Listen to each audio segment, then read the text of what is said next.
যারা মাধ্যমিক পরীক্ষায় উত্তীর্ণ তাদের কর্মসংস্থানের জন্য সহযোগিতা করার ক্ষেত্রে বাংলার যুবসাথী নামে এই কর্মসূচি শুরু করা হচ্ছে। সর্বাধিক 5 বছর মাসে 1500 টাকা করে আর্থিক সাহায্য দেওয়া হবে। এখানে তোমরা যে খবরটা শুনলে এটা হচ্ছে 2026 সালে পশ্চিমবঙ্গের যে বাজেট পেশ হয়েছে সেখানে কিন্তু এই সম্পর্কে কিন্তু জানানো হয়েছে এবং এছাড়া কিন্তু আরো অনেক প্রকল্প কিন্তু 2026 সালে বাজেটে প্রস্তুত করা হয়েছে। তো দেখে নেবো আরো কি কি প্রকল্প রয়েছে এবং এটা কিভাবে আবেদন করবে। তো নমস্কার প্রিয় সাথীরা, তোমরা দেখে থাকবে যখনই কোনো ভোটের সময় চলে আসে তখনই কিন্তু রাজ্য সরকার কিছু না কিছু কিন্তু প্রকল্প ঘোষণা করে। ঠিক তেমনই 2026 সালে যে ভোট রয়েছে তারই আগে কিন্তু ঘোষণা করলো বেকার যে সমস্ত যুবক রয়েছে তাদের জন্য হচ্ছে যুবসাথী প্রকল্প 2026। এক্ষেত্রে কিন্তু মাসে 15 টাকা করে দেওয়া হবে। তো এই যে আবেদন এটা তোমরা কিভাবে করতে পারবে এবং কি কি যোগ্যতা লাগবে এই সমস্ত কিন্তু ফুল ডিটেলস জেনে নেবো। তার আগে তুমি চ্যানেল নতুন তাহলে চ্যানেলটাকে অবশ্যই সাবস্ক্রাইব করে রাখবে এবং ভিডিওটা একটা অবশ্যই লাইক করে রাখবে। তো দেখে নেবো এর পরবর্তীকালে এখানে কি কি ক্রাইটেরিয়া চেয়েছে।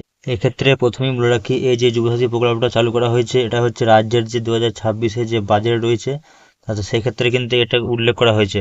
এখানে যে সমস্ত মাধ্যমিক পাস বেকার ছেলেরা রয়েছে তাদের জন্য কিন্তু রাজ্যের ভাতা কিন্তু চালু করা হয়েছে এবং যার নাম দেওয়া হয়েছে বাংলার যুবসাথী নামে একটা প্রকল্প।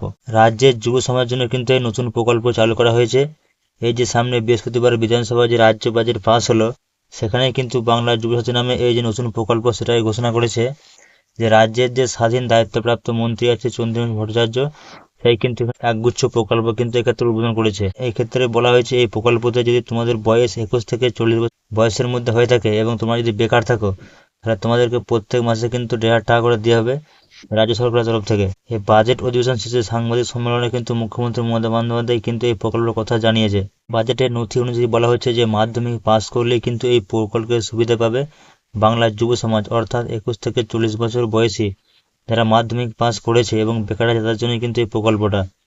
এই জন্য আবেদন মঞ্জুর হলে সর্বোচ্চ কিন্তু 5 বছর এই প্রকল্পের সুবিধা তাদেরকে দেওয়া হবে এবং প্রতি মাসে মিলবে 1,500 টাকা করে। অর্থাৎ তোমরা যদি 21 থেকে 40 বছর বয়সের মধ্যে হয়ে থাকো বেকার তাহলে তোমাদেরকে সর্বোচ্চ 5 বছর কিন্তু দেবে 1,500 টাকা করে প্রত্যেক মাসে। এক্ষেত্রে আরও বলা হয়েছে যদি কোনো প্রাপক রাজ্য সরকারের কোনো সামাজিক সুরক্ষা প্রকল্পের সুবিধা পান তাহলে এই ভাতা পাওয়া যাবে না, এটাও কিন্তু স্পষ্ট করে জানিয়ে দিয়েছে। এবং শিক্ষা সংক্রান্ত প্রকল্পে এর বাইরে রাখা হয়েছে, অর্থাৎ স্কলারশিপ পেলেও ভাতা পেতে কোনো অসুবিধা থাকবে না। এই প্রসঙ্গে মমতা বলেছেন যে যুবক যুবতীরা পাবেন যখন চাকরি খুঁজছেন তখন তাদের পাশে দাঁড়ানো, অর্থাৎ প্রায় 30 লক্ষ যুবক যুবতী কিন্তু তাদেরকে এই অনুপ্রেরণা কিন্তু পেয়ে যাবেন। এবং এই যে প্রকল্প এটাকে চালু করার জন্য মমতা বেছে নিয়েছে স্বাধীনতা দিবসকে, অর্থাৎ রাজ্যের বাজেট অনুযায়ী কিন্তু চলতি বছরের অর্থাৎ 2026 সালে 15ই আগস্ট এই প্রকল্প কিন্তু চালু হবে, অর্থাৎ আবেদন করতে পারবেন যুব সমাজ। এই প্রকল্পের জন্য 2026 এবং 27 যে অর্থবর্ষে তার জন্য কিন্তু 5,000 কোটি টাকা কিন্তু এক্ষেত্রে বরাদ্দ করা হয়েছে। তো যখন এটা চালু হয়ে যাবে আগস্ট মাসে তোমাদের কিন্তু অবশ্যই দেখাবো কিভাবে এটা তোমরা চালু করবে। তো এই হলো সম্পূর্ণ ডিটেলস। কিছু জানতে চাইলে ভিডিওটা লাইক করবে এবং চ্যানেলটাকে সাবস্ক্রাইব করে রাখবে। যখন আরও কোনো গুরুত্বপূর্ণ খবর পাওয়া যাবে এর বিষয়ে তো তোমাদেরকে অবশ্যই তখন জানিয়ে দেওয়া হবে। ধন্যবাদ।